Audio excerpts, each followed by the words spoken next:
Savais-tu qu'un des outils qu'utilisent les grands leaders d'influence, c'est l'art de la question? D'ailleurs, j'ai une question pour toi. Est-ce que tu es plutôt du genre à donner les réponses pour que ça aille plus vite ou bien à poser les questions? Eh bien, aujourd'hui, je veux t'inviter à développer l'art de la question. Je te partage 6 questions d'impact pour valider la motivation et l'engagement de tes collaborateurs.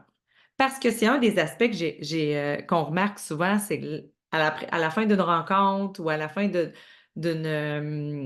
l'information, où il y a un partage, il y a quelque chose, on finit quelque chose, bien, on n'a pas déterminé, on n'a pas validé l'engagement de la personne, ce qui fait que les gens ne se mettent pas en action. Alors, c'est pour ça que je voulais te partager 6 questions qui pourront te servir pour valider l'engagement.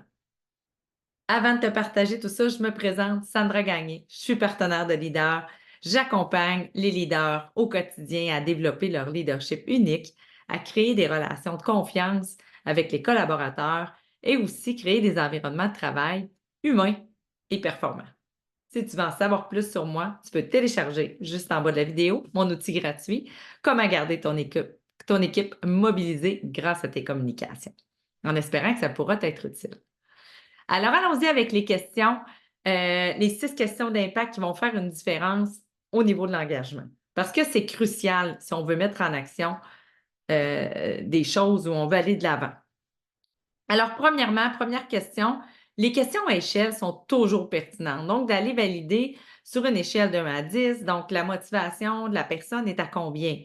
Et puis, c'est là qu'on peut jouer avec ça. Si jamais la motivation est à 6, on peut aller voir qu'est-ce qui manque pour aller à 7. Donc, toujours pas aller à 10, mais toujours aller un petit peu plus haut. Donc, un pas à la fois, mais on peut valider avec ça. Donc, ça va nous aider à déceler, hein, qu'est-ce qui manque pour aller de l'avant.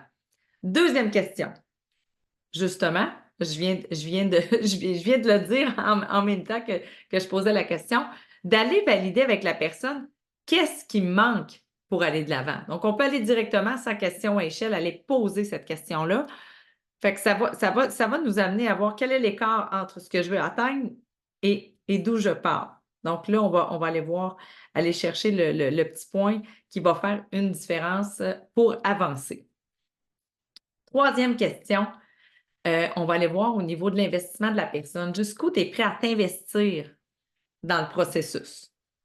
Donc là, vraiment aller voir jusqu'où ben, la personne va nous donner aussi, ça va nous donner une idée sur son investissement pour la suite. Quatrième question, ça c'est toujours, j'aime bien la phrase, c'est comme on n'accepte pas le statu quo, mais là, on va questionner la personne. Si tu ne fais rien, qu'est-ce qui va se passer? Donc, c'est là que la personne, souvent, si elle n'est pas en action, mais c'est ça qui va la mettre en action parce qu'il va falloir qu'il se passe quelque chose. Le statu quo n'est pas une option. Cinquième question, dans quelle mesure tu souhaites atteindre les résultats désirés? Donc, on rejoint un petit peu la question échelle, mais tu sais, on la pose différemment. Donc, on va aller chercher d'autres informations. Dernière question, de quoi as-tu besoin pour te sentir pleinement engagé dans la démarche? Donc, pleinement, c'est comme la personne est déjà engagée, mais il manque quelque chose. Un petit quelque chose qui va faire la grande différence. Donc, voici 6 questions d'impact pour valider l'engagement en espérant que ça vous a été utile. Si oui, n'hésitez pas à commenter, à partager. Alors, à partager pour des gens ou à qui ça pourrait être utile. Alors, merci et au plaisir de connecter avec toi dans une prochaine vidéo.